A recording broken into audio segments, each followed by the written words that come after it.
Okay, today in class we talked about the distributive property. And I think all of you have had this before, but I wanted to review it because it gets a little bit more complicated when we start adding the variables.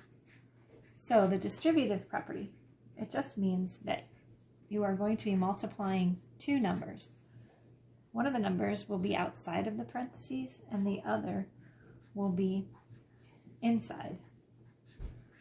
So we're going to start off with just numbers so that you can see how we got the answer.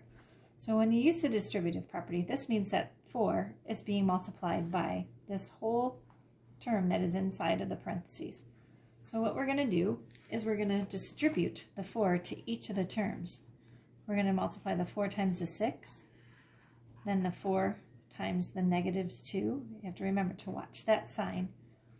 4 times the 5, which will be 20, and then 4 times this last term, which is -7.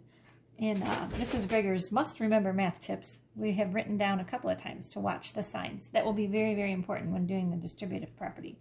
So it looks like this. 4 times 6 is 24. 4 times -2 is -8. 4 times a +5 is a +20. And 4 times a -7 is a -28. So when you add those all together, you ended up with 24 minus 8 is 16, plus 20 is 36, minus 28 is simply 8. So that's all the distributive property means, is that you multiply each number by the same, by each one of these terms. We can check to see if that works, because you can go back to this original problem and do what's inside of these parentheses. You can say 6 minus 2 is 4, plus 5 is 9, 9 minus 7 is 2. And then you would have 4 times 2, so that would equal 8. So you know you did it correctly. So now in your chapter, though, the distributive property that you'll use will be done with variables, with letters. So if we have mn, which means m times n, and we're going to multiply it by x plus y plus 2p. When we start to do the distributive property with the letters instead of the numbers, we can't just simplify this. This is as simple as it can be. So we have to distribute the m times n to each one of these terms. So we do it just the same as we did up here with the numbers. We take m times n and multiply it by x. And that just gives us mnx. That's m times n times x.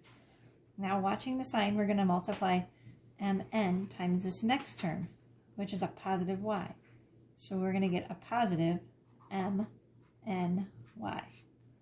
Lastly, there's one more term. We're going to multiply that m times n times 2p.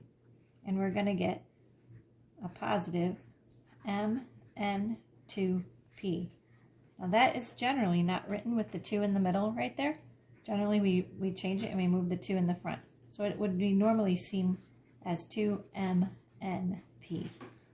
So the answer to, if it says in your book to do the distributive property to get an answer to this, the answer would be mnx plus mny plus 2mnp.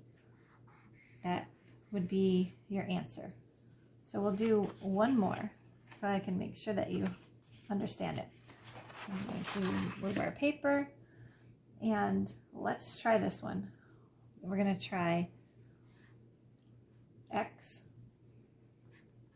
minus 3y plus xz, all multiplied by mp.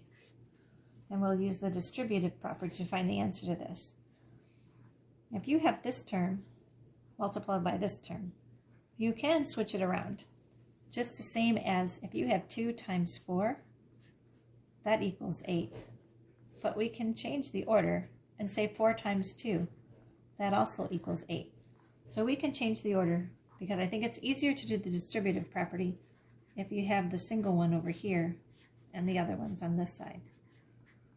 So now this one, first of all, we're going to go ahead and change the order of these, and now we have mp being multiplied by x minus 3y plus xz. We have to take careful note of this minus sign. Like we've said many times, we have to watch those signs. That's where a lot of the errors that students make take place, is not getting the correct sign. So first we're going to distribute the MP with the x. So we're going to have MP times x. That equals MPx.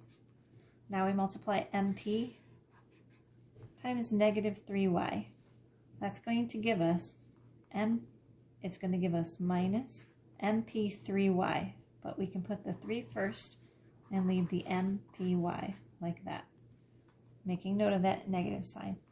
Now we're going to take MP and multiply it by xz, and we get a positive MPxz. So this would be the answer to that problem. MPx minus 3MPy plus MPxz. And that's the distributive property.